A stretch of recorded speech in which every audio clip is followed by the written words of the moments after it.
Sup, you beautiful bastards. Hope you're having a fantastic Wednesday. Welcome back to the Philip DeFranco Show, and let's just jump into it. And the first thing I want to talk about today, we're going to start things off light. Let's talk about the fantastic ridiculousness of HQ Trivia and the Daily Beast. The Daily Beast, of course, a news website, and if you haven't heard about HQ Trivia, it's an app for your phone. Depending on the day, 1 to 2 times a day, there is a live trivia show on your phone. Winners get real money. And if you've been playing, you know that more and more people are jumping in on this app. It's a fun time. Last Sunday, over 170,000 people are waiting in an HQ Trivia lobby ready to play. And it's really fun. If you sign up for it, use code DeFranco, it gives me an extra life. That's not a sponsorship, I just want to do better than my wife. And the main focal point for HQ Trivia, other than you can win real money, is the host, Scott Rogowski. Really entertaining guy. While there are some other hosts, he is the main one. He's the one most people like. And so the Daily Beast essentially wanted to do this little puff piece on him. Talk about his career, how things have changed since HQ Trivia is becoming a bigger and bigger deal. You know, and it makes sense. The app's becoming more and more mainstream. It's promotion for the app. Let's give people some insight. Well, according to the Daily Beast, Scott agreed to do the interview, and they said simultaneously they reached out to the HQ Trivia public relations email as well as to one of the co-founders. So Scott and the Daily Beast do the interview, and then several hours later, according to the Daily Beast, we received an email from Yusupov, he's one of the co-founders, stating that HQ was not making Scott available to discuss his involvement with HQ with media/press. The reporter then informs him, well, we actually already interviewed him. The story is actually already near publication, but if you have any concerns, contact us. And that's when they say Russ Yusupov called and immediately raised his voice, saying they were completely unauthorized to write about Scott or HQ, adding if they wrote any piece about Scott, Scott would lose his job. They try to explain to Russ that this is just a piece on Scott. It's just about his personal life. There's no corporate information. Russ responds, "You're putting Scott's job in jeopardy. Is that what you want? Scott could lose his job." Then adding, "Please read me your story word for word, or you can email it to me." And to that, the Daily Beast said, you know, they don't normally show people a story beforehand, but they did give some quotes. They read the line, "Scott said that despite the attention, he's still able to walk down the street and order his favorite salad from Sweetgreen without being accosted." To that, they said Russ shouted, "He cannot say that. We do not have a brand deal with Sweetgreen. Under no circumstances can he say that." They then asked Russ to confirm that he was saying that Scott cannot say he personally enjoys eating Sweetgreen. Russ responded, "He cannot say that." Then to the Scott Rogowski quote, "I can make people happy and give them the trivia they so desperately love and want. It's been so great to build this community." Russ responded, "Take that out," adding, "He cannot say that people want trivia. It's highly unprofessional of you to reach out to one of our contract employees without my permission and without going through proper press channels." Then reportedly after some more back and forth, Russ says this conversation's off the record, which if you're familiar with how the press works, you know that's not how it works. You can't do it after the fact. Then the story the next day gets a little weirder. The Daily Beast calls Russ to let them know they're reframing the story around their weird-ass conversation. And so then Russ gets Scott Rogowski on the phone, and then claims on the phone that he never said he would fire him. And then adds, quote, "My feeling was that it was unethical and that you were compromising the app. Now they want to reframe the story as me threatening to fire you. Do you think that's a good idea?" What a weird thing for your boss to ask you, like Scott's gonna be like, "Yes." And Russ later added that he and Scott were actually in negotiations for a long-term contract. Also, some of my favorite things with this story is that on Russ's Twitter, he tweeted, "Looking for a good PR agent, DM me if interested." Later posting this picture of he and Scott with the caption, "Who's a cliche, stressed out startup founder? Answer me. Scott Rogowski, Taylor Loren, sorry for being a jerk. Lunch sometimes? Sweetgreen is great." And my question to Russ is, why would you post this picture where Scott Rogowski looks like a gun is being pointed at him? And if there's one thing you can say about that picture is it definitely looks like Scott wants to be there. And ultimately, here's where I land on this. One, Russ, you're saying that you need a good PR person. Yes, you do. But also, in the meantime, maybe look into meditation,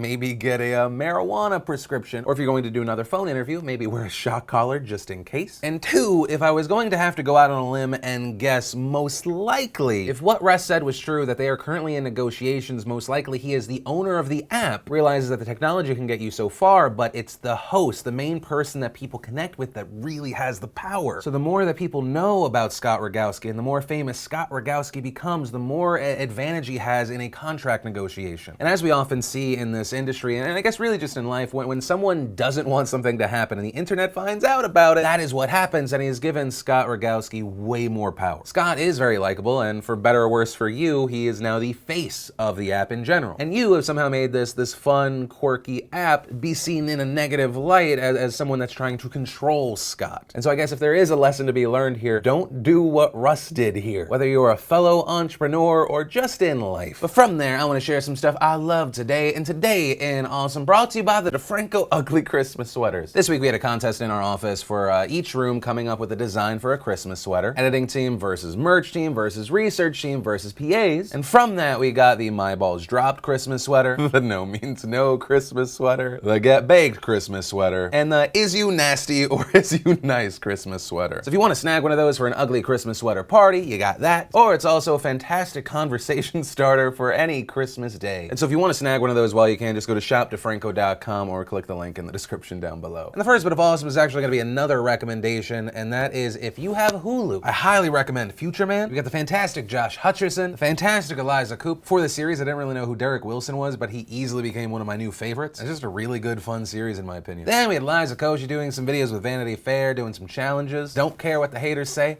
Love Liza. Then, for Rick and Morty fans, rejoice! Adult Swim released a heartwarming short around Mr. Poopy Butthole. And then for some small creator awesome, Buttered Side Down put out a video called Gaining Superpowers. It's fun, I enjoyed it, I'm subscribing. Then for you foodies out there, Thrillist put out a video about the Cuban sandwiches out of Tampa Bay. And if you want to see the full versions of everything I just shared, the secret link of the day, anything at all, links as always are in the description down below. And then let's talk about why former Olympic gymnast Gabby Douglas is in the news. And it's actually for two reasons that are connected. And the first reason actually stems from Friday. Over the past few months, Olympic gymnasts like Aly Raisman, Michaela Maroney have come out and said they were sexually abused by Larry Nassar. If you don't remember, Nassar was a doctor for the USA women's gymnastics team. He was also accused of inappropriately touching 140 women during medical appointments. He was facing 22 counts of first-degree criminal sexual misconduct in a case involving at least 7 women. And today we actually got an update to Nassar as part of the story because he has pled guilty. He reached a plea agreement and he will be serving between 25 to 40 years. And an important thing to note there is this is just the federal case. He still has county cases against him. And where I land here is it's great to see Nassar having to pay for what he's done, but the fact that he was able to do it for so long to so many girls, it's horrible, but luckily thanks to women like Aly Raisman speaking out, sharing their story, Nassar is being held accountable. And since coming forward with her story, Aly Raisman has been very vocal about her support for victims of sexual assault. Last Friday, we saw her speak out against the idea that women dressing a certain way gives men the right to abuse them, tweeting, "Just because a woman does a sexy photo shoot or wears a sexy outfit does not give a man the right to shame her or not believe her when she comes forward about sexual abuse. Women are allowed to feel sexy and comfortable in their own skin. In fact, I encourage you all to wear what you feel good in. I will not put up with any woman or girl being shamed for wanting to wear a skirt, dress, etc. I do not tolerate it. Are we clear? Oh, and one more thing, stop victim shaming." And in response to that, her Olympic teammate Gabby Douglas tweeted, "However, it is our responsibility as women to dress modestly and be classy. Dressing in a provocative/sexual way entices the wrong crowd." And as you'd expect, in response to that, many felt that Gabby was blaming victims. To one user who wrote, "So instead of calling on women to dress modestly, you better be calling on men to respect women. It is not the woman's responsibility to make sure she is not assaulted." Gabby Douglas responded, "It goes both ways," which I will say to me personally, it seems like an insane thing to say. Like if a woman wears something tight or something low cut or she's at the beach and she's in a bikini, obviously there's a debate and a gray area around someone looking at features that are being accentuated. But specifically what we're talking about here is assault. The idea that in any way a woman choosing to dress a certain way makes her responsible in being assaulted is insane. That's like blaming a woman for walking to her car at night alone for being assaulted. We then saw fellow Olympic teammate Simone Biles speak out against Douglas. Douglas then apologized, said she misspoke. And then later she issued a second apology and she said, "I didn't view my comments as victim shaming because I know that no matter what you wear, it never gives anyone the right to harass or abuse you. It would be like saying that because the leotards we wore, it was our fault that we were abused by Larry Nassar. I didn't publicly share my experiences as well as many other things because for years we were conditioned to stay silent and honestly some things were extremely painful. Please forgive me for not being more responsible with how I handled the situation. To every other individual that commented to or about me hatefully, I apologize that I let you down too. I have learned from this and I'm determined to be even better." And in general, the response to this was a lot of support and forgiveness. One of the things we see time and time again with these cases of sexual assault are the victims blaming themselves or being confused. And in the case of Gabby Douglas, it looks like it was coming from someone that was abused and was trying to make sense of it or justify it in their head. Those initial first comments, in my opinion, still wrong, but I definitely understand where it was coming from now. Also, since we're talking about this sexual assault story, I want to hit on something because I've seen some comments pop up. Some people saying, "Oh, we're tired about hearing about sexual assault."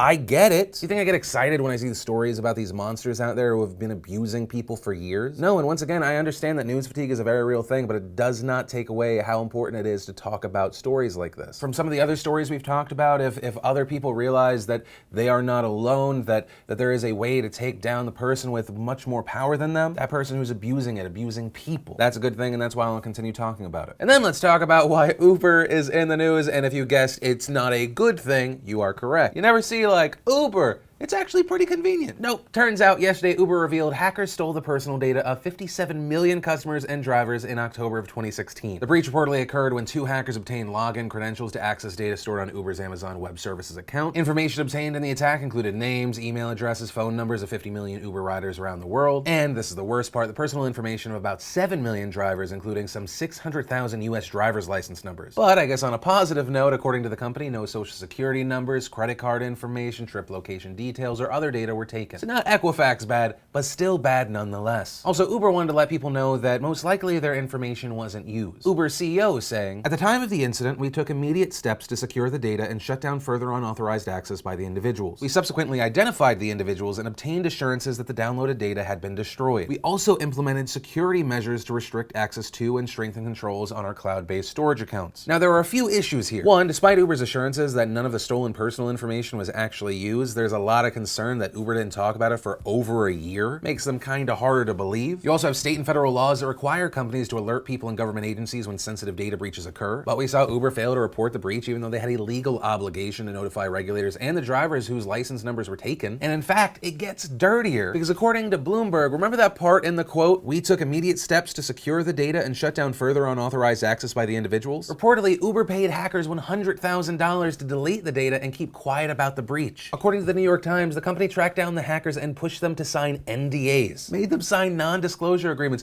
Also, they reportedly made the payout look like it was a bug bounty. That being the practice where tech companies pay hackers to attack their software to find weak points. So they were really trying to hide this. And as far as why we're finding out about this now, it seems to be thanks to the new CEO. This hack happened when Travis Kalanick, who's now been ousted, was the CEO. And reportedly after he was ousted, a new CEO was put into place. He found out about the breach. He investigated it. Wanted to see what happened, how it was handled. And after learning about the company's failure to report, he took several actions. This week, Uber asked for the resignation of Chief Security Officer and former federal prosecutor Joe Sullivan. They fired Craig Clark, a senior lawyer who reported to Sullivan. According to Uber, Sullivan was responsible for most of the decision-making in response to this hack. Uber has now hired Matt Olson, a former general counsel for the National Security Agency and director of the National Counterterrorism Center. This is an advisor to help the company restructure its security team. The company will also begin individually notifying the drivers whose driver's license numbers were downloaded. And they said they'll also be providing those drivers with free credit monitoring, identity theft protection. And in general, it looks like they're trying to calm these fires. But that said, I do want to pass off a few questions around this story. One, what are your thoughts about these companies actually paying the hackers, or you think it sets up a horrible precedent? That all it does is incentivize further activity like this in the future? And two, does this change how you view Uber? Do you see this as a situation of just several people who did the wrong thing that work at a company,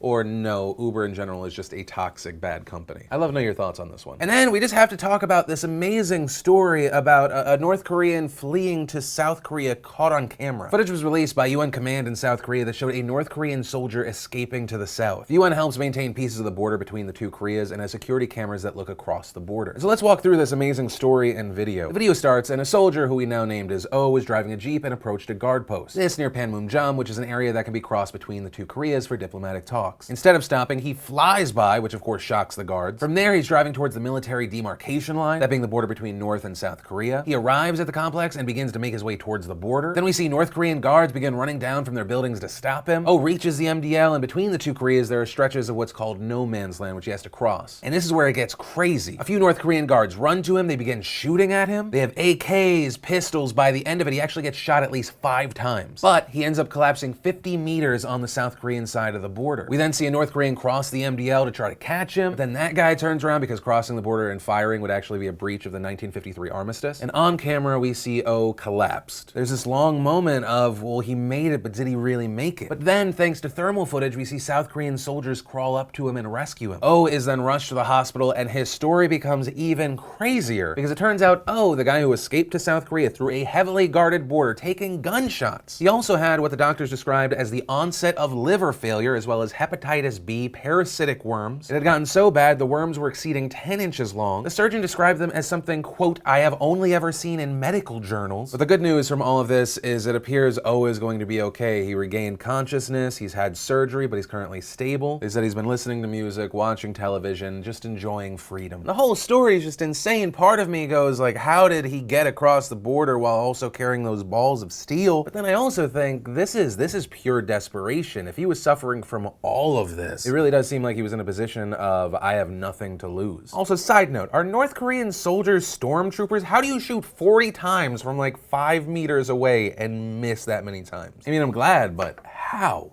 And that's actually where I want to end today's show. And remember, if you liked this video, you like what I try and do on this channel, you want to support independent media, go to DeFrancoElite.com, sign up, become a member, help support what we're doing now and what we're building for the future. Also remember, if you missed yesterday's Philip DeFranco show, you want to catch up, click or tap right there to watch that. Or if you want to watch the behind the scenes vlog where the teams made those sweaters, click or tap right there. But that said, of course, as always, my name's Philip DeFranco. You've just been filled in. I love yo faces, and I'll maybe see you tomorrow. Worst case scenario, we'll just do a live stream. I'm giving the team the rest of the week off, obviously, for Thanksgiving. You know, because I'm such a good boss, and also I'm contractually obligated.